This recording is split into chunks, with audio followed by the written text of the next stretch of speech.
Hello, hello, merci d'être là, merci de nous retrouver dans ce podcast, cette émission intitulée Sur le canapé jaune. Sur le canapé jaune, ce sont simplement des histoires inspirantes, mais surtout des projets innovants que vous découvrez au travers de nos invités. Aujourd'hui, nous allons recevoir une femme entrepreneur. Elle a la primeur d'avoir, on va dire, inventé ce concept de la glace aux saveurs congolaises. Oui, elle, c'est Madame Christine Makani. Le glacis, si vous connaissez, pour vous qui êtes Brazzavillois, et même les touristes de passage à Brazzaville, vous avez sûrement dû passer par là. Eh bien, Madame Christine Makani, c'est elle, le glacis. Eh bien, on va en parler dans cette émission. Avec elle, on va aller découvrir finalement ces saveurs exotiques, ces saveurs qui nous viennent du Congo et peut-être même de partout d'Afrique, mais ces saveurs qui sont uniques. Bonjour Madame Makani. Bonjour. Bienvenue sur le canapé jaune. Merci. Alors Madame Makani, nous avons cet honneur de vous recevoir aujourd'hui dans cette émission parce que nous avons voulu vraiment pousser un peu plus pour comprendre mais comment elle a pu faire pour avoir eu l'idée de nous offrir comme ça, nous qui aimons bien de ces belles saveurs, la glace aux saveurs exotiques, aux saveurs congolaises. D'abord pour commencer, j'ai envie de savoir, vous allez bien, ça va? Très bien, merci. Vous êtes à l'aise? Très à l'aise, merci. Merci bien.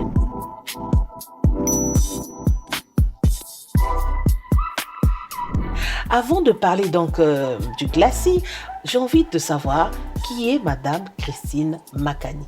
Alors, c'est une petite fille qui, entre 6 ans et 8 ans, a été chamboulée par les saveurs des fruits de chez nous que sa grand-mère lui faisait goûter et d'autres que sa maman lui présentait en sirop, en jus, notamment les tuitékés et les goyaves de savane. Et malheureusement, lorsqu'on m'emmenait au centre commercial, on avait des glaces aux fruits d'ailleurs. Et cette petite fille s'est dit, plus tard, quand je serai grande, je ferai un métier qui amènera à la lumière les bonnes saveurs du Congo. Et cette petite fille a fait des études en hôtellerie en Tunisie.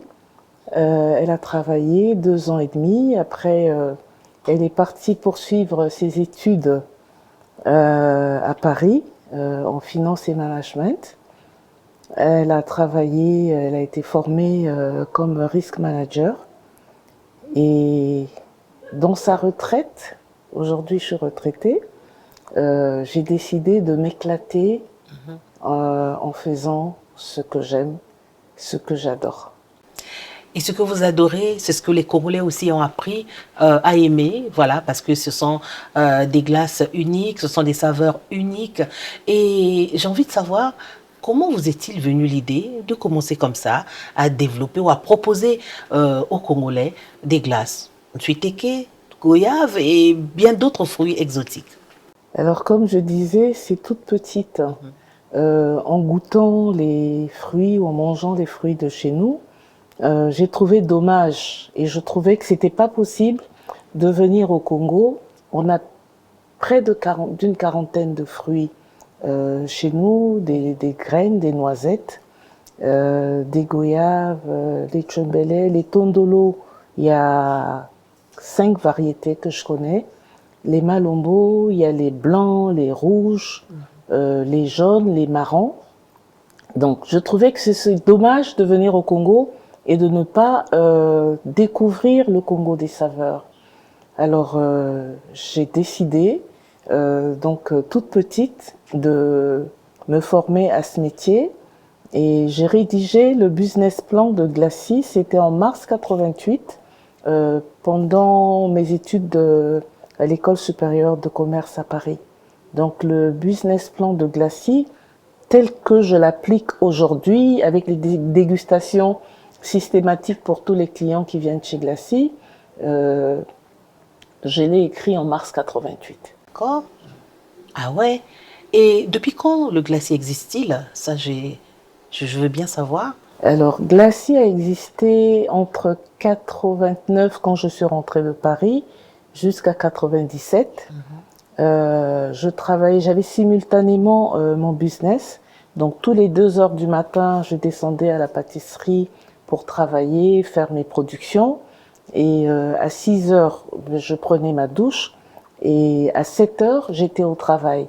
J'ai travaillé aux brasseries pendant 7 ans. D'accord. Et donc, pendant les 7 années, j'ai géré et Glacis, déjà à l'époque ça s'appelait Glacis, et mon travail aux brasseries. Et aujourd'hui, ça s'appelle Toujours Glacis. toujours Glacis, bien sûr, parce que j'ai dû comprendre qu'à exister alors que ça existe. Madame Christine Makani, c'est vrai que le parcours d'un entrepreneur est souvent semé d'embûches. C'est pas toujours facile. En ce qui vous concerne, quels ont été les plus grands défis avant de lancer ou bien pendant le parcours donc, du Glacis? Dans la mesure où c'était un rêve d'enfance, donc, et que j'avais rédigé mon business plan Oui. avec une bonne analyse de risque, le défi c'était de réaliser la promesse. Déjà d'être le glacier numéro 1 au Congo et d'offrir en tout temps une multitude de saveurs aux clients. Alors, quand on me disait que, mais vous savez, au Congo, on a des saisons, il y a des fruits qui ne viennent qu'en saison des pluies ou en saison sèche, j'ai dit, mais le Congo est béni, parce que nous sommes traversés par l'équateur. Donc, de façon permanente, nous sommes sur les 2 saisons, de part et d'autre. Donc, mes recherches ont consisté à trouver les espèces fruitières que je trouvais de part et d'autre de l'équateur pour pouvoir garantir donc, la présence des fruits. Seulement pour se développer, il fallait aller au-delà. Donc, j'ai commencé les plantations de tuteke il y a 5 ans. Et cette année, je ferai la première récolte de mes tuteke. J'en parlais tout à l'heure, avant qu'on ne vienne ici sur ce canapé. Les tuteke, ça se plante aussi? Alors oui, ça se plante. Dieu a créé chaque plant avec sa semence. Donc, et c'est là où c'est important la recherche scientifique. Je viens d'un voyage d'études à Bari en Italie, où j'ai découvert comment la science permet à l'agriculture de se développer. C'est triste, ce serait dommage que la quarantaine de saveurs que nous avons reste comme ça dans l'inconnu. J'ai pris l'initiative sur fonds propres de participer à un salon international à Miami et j'avais emmené des malombo, des tuteke, des tondolo et lorsqu'ils ont goûté, ils ont trouvé que c'était très bon. Ils ont fait des recherches sur Google, sur le malombo, il n'y avait pas de publication. Comme le fruit était là, c'était la preuve que le fruit existe bien. Donc, on a besoin d'un support, mais accru, appuyé de la science, de ceux qui sont dans la recherche agronomique, pour que nous sachions comment reproduire ces espèces qui sont exquises, qui sont inédites, qui sont, mais je dirais juste extraordinaires. Ce serait dommage que nous n'en sachions pas plus. Aujourd'hui, moi, je propose des saveurs, mais ça aurait été bien de les documenter, que le tuteke, il est riche en ceci, le minguengue, il apporte ça. Vous voyez, donc on a vraiment besoin du support appuyé de l'agriculture, des agronomes, de la recherche scientifique pour pouvoir justement s'étendre dans ce secteur-là. Oui, c'est vrai, vous m'avez parlé de la fois où vous avez fait découvrir ces saveurs-là à des gens, à des personnes aux États-Unis. C'était sous quelle forme? Est-ce le tuteke, par exemple, le malombo, c'est comme on le faisait avant, juste avec un peu de sel, ou alors vous faites revenir, ou alors dans la forme que vous proposez aujourd'hui au travers de vos glaces? Alors moi, le tuteke, je le présente sous forme de sorbet. De sorbet. Voilà, sorbet. Donc la différence entre le sorbet Et la crème glacée, c'est que dans le sorbet, il n'y a pas de lait. Bien Voilà, sûr. donc je fais des sorbets. Il m'arrive, je fais beaucoup de pâtisserie avec la gelée de tuteke ou la purée de tuteke et avec d'autres produits. Voilà, donc c'est soit en jus de fruits, en cocktail. Il y a des cocktails qu'on appelle oussak. C'est un mot en vili qui veut dire secouer énergiquement pour ne pas utiliser milkshake puisqu'il n'y a pas de lait dans cette préparation, oussak. Donc, où on fait une association de jus de fruits, ça peut être du tuteke, avec un peu de tondolo, avec un sorbet de minguingue, mais à chaque fois, c'est des saveurs juste waouh. C'est juste waouh, c'est vrai. Vous avez donc ce don de pouvoir sublimer les saveurs. C'est même ce que j'ai dû lire sur votre tenue. Mais aujourd'hui, qu'est-ce qui peut différencier la glace que je retrouve chez vous, au glacis, et la glace classique qu'on achète partout? Moi, je suis artisan glacier. Mes préparations, toutes les glaces qu'on consomme chez Glacis sont préparées par moi. Je n'importe pas des préparations d'ailleurs où on rajoute juste de l'eau, où on met du lait et puis bon, on passe dans la machine. Mais je prends le fruit à la base, je prends mon tuteke brut, je le transforme jusqu'à en faire un sorbet. Je prends mon trembele brut, je le transforme jusqu'à en faire un sorbet. J'achète le safou, je transforme, je fais une préparation pour avoir la glace au safou. Donc ça veut dire que je suis dans le développement local. Je distribue de l'argent aux populations locales qui me fournissent en matières premières pour sortir des glaces, des sorbets que tout le monde adore. Alors, si une personne voudrait bien se lancer dans un projet innovant comme le vôtre, quel conseil lui donneriez-vous ou bien comment doit-elle s'y prendre pour que ça réussisse? Alors, le conseil que je donnerais, c'est déjà, il faut aimer. Il faut aimer ce qu'on veut faire. Il faut être passionné. Il faut être profondément convaincu de ce qu'on veut faire. Pourquoi? Pour avoir les fruits comme je les ai facilement aujourd'hui, moi je me réveillais, disons j'étais dans les marchés, quand je quittais Glacis à 22h, j'allais soit au marché Malonga, parce que les camions arrivent avec les fruits jusqu'à 3h du matin. Donc entre 22h et 3h du matin, j'étais à courir après les camions, j'avais fait, je m'étais liée d'amitié à tous ceux qui poussent les brouettes pour leur dire que je cherchais des fruits. Après, ces fournisseurs-là, je les invitais chez Glacis pour découvrir et je leur expliquais que désormais, apportez-moi les fruits directement. Lorsque je quittais Malonga à 3h du matin, j'allais au marché lycée à Kombo, où j'allais à la Tiémé, parce qu'ils déballent les camions à 5h du matin. Donc c'est la volonté, le désir ardent de réaliser ça qui a fait que, pour moi, c'était pas compliqué, c'était pas difficile. Je pouvais rentrer à la maison à 3h, à peine je posais ma tête sur l'oreiller, que le téléphone sonnait, on me disait, tiens, il y a une dame qui vient d'arriver avec tel fruit. Donc, il faut déjà vraiment être convaincu de ce qu'on veut faire. Connaître le métier et se former. Se former techniquement, être fort, psychologiquement, physiquement, mentalement et aussi spirituellement. Je n'ai pas de mérite parce que je suis inspirée dans ce que je fais. Je suis vraiment inspirée. Généralement, quand je fais une recette, les premières proportions qui me viennent à l'esprit sont les bonnes. Donc, je bénis Dieu qui m'inspire dans ce que je fais, qui me donne la force de travailler aussi longtemps. J'ai dormi à 3h ce matin, je préparais le lancement chez Casino, et là je suis là.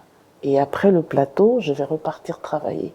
Donc il faut se former, se former, se former, faire preuve d'humilité, s'enquérir auprès des autres, discuter. Moi je discute beaucoup avec les clients, c'est ce qui m'a aidé d'étendre mon réseau de distributeurs. Et d'ailleurs, je remercie beaucoup les clients qui spontanément viennent chez Glacis, font des TikTok, des vidéos qu'ils publient. Ça, c'est agréable. C'est juste agréable. Donc, il faut aimer, il faut se former. Il faut se former et toujours se former. Et il faut se dire que on n'est pas arrivé au bout parce qu'on peut toujours améliorer. Donc, et il faut viser l'excellence. Je suis perfectionniste dans tout ce que je fais, avec passion, avec amour. Et pour moi aujourd'hui, c'est vraiment un plaisir. Quand je travaille, je me fais plaisir. Et ça, c'est agréable. Ah, super. Est-ce qu'il y a des gens qui s'intéressent à ce que vous faites, des jeunes qui sont au moins venus vous voir pour dire on a envie d'apprendre, on a envie d'en savoir un peu plus sur ce que vous proposez aux Congolais, ces glaces aux saveurs exotiques? Oui, il y a des gens qui viennent me voir. Seulement au niveau des sorbets, ça c'est ma propriété Ça, privée. voilà. Les process, je les explique pas. Mais par contre, au niveau de la pâtisserie, je forme, surtout formé à l'excellence, formé à l'utilisation de nos produits. Il y a quelqu'un qui m'a dit un jour, on va faire des bûches, on va faire le biscuit Joconde, est-ce que vous pouvez acheter des amandes? Je lui ai acheté des amandes. J'ai dit, tu vas faire avec les amandes, moi je fais avec les tétés. Mais quand on a fait avec les tétés, il s'est rendu compte que finalement c'est mieux avec les tétés. Et donc depuis, il a adopté les tétés en lieu et place des amandes. Voilà, on va se séparer dans quelques minutes. Madame Christine Makani, est-ce que vous auriez des projets, j'ai envie de parler des projets futurs ou alors des collaborations en préparation pour faire grandir finalement votre entreprise? Les projets futurs, évidemment, c'est grandir. Grandir, la condition, c'est que nous puissions planter. Les espèces fruitières que j'exploite sont tirées des forêts et ces espèces fruitières, nous les partageons avec les singes, avec certainement les écureuils, les éléphants, ainsi de suite. Et on ne peut pas bâtir une industrie, on ne peut pas se développer en prenant dans la forêt, parce que la forêt, il faut la préserver. Bien sûr que par cette activité qui donne de l'importance aux fruits, j'ai eu un bon feedback à Odiba, par exemple. Oui. Mais les malombos, on les achète aux chefs de terre qui protègent les plantations, qui protègent les forêts. Là, on trouve les malombos. Ils ont dit, il ne faut pas les détruire parce que ça nous rapporte du revenu. Alors que le malombo devient un peu rare dans d'autres localités. Donc, il faudrait que nous domestiquions nos espèces fruitières. Il faudrait qu'au Congo, il y ait des techniciens qui vont fabriquer les machines pour traiter les malombos, traiter les tutékés, traiter les fruits que nous avons. Il n'existe pas de machine pour traiter tous les fruits. Donc, mon travail est très physique. Si nos ingénieurs, dans nos écoles de mécanique, on apprenait aux gens à créer des machines pour traiter nos fruits, Les transformer. les transformer exactement, ce serait extraordinaire. Donc, il y a des prérequis. Il y a la connaissance des caractéristiques physico-chimiques, biologiques de nos produits pour en faire des valeurs sûres, des valeurs extraordinaires, mais il y a aussi l'apport mécanique. Si on ne fabrique pas nos machines nous-mêmes, personne ne fabriquera les machines qui conservent nos produits parce que ces produits, eux, ils les ont pas.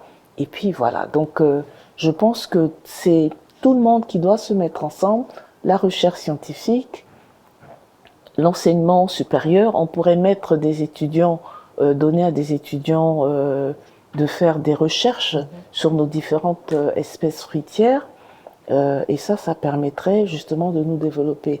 Donc, ce serait vraiment... Et moi, je considère que nos fruits, c'est le patrimoine national, Oui.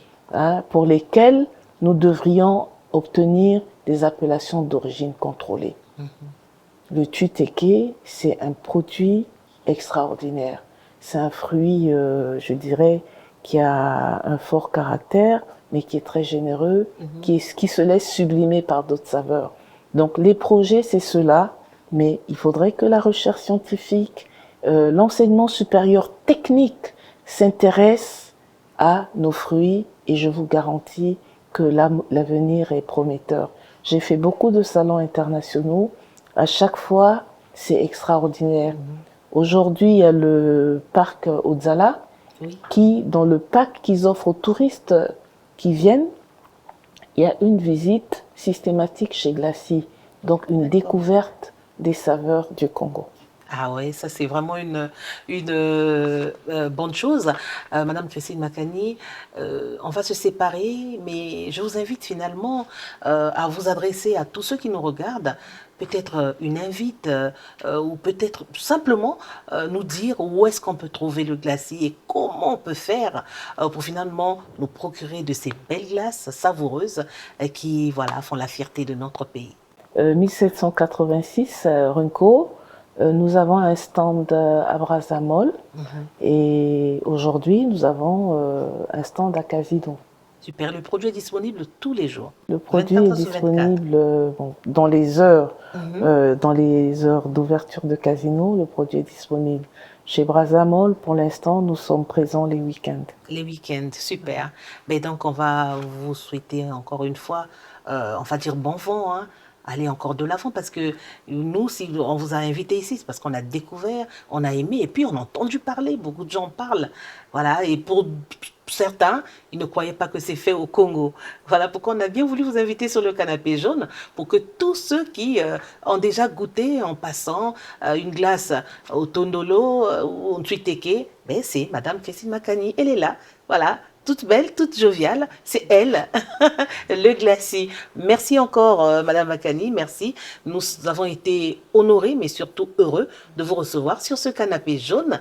Et on se dit à très bientôt, probablement chez vous, au glacis. On viendra peut-être pour parler encore une fois de ces glaces, mais vraiment dans votre lieu de travail.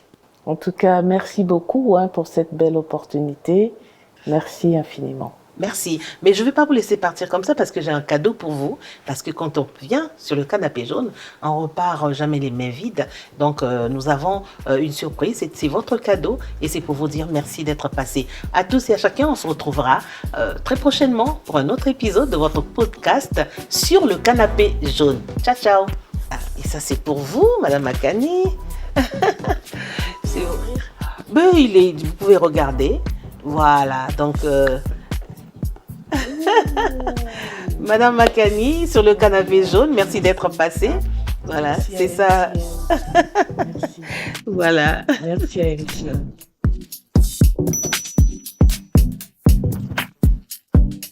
Elembo, il y a MTN, l'empreinte du progrès.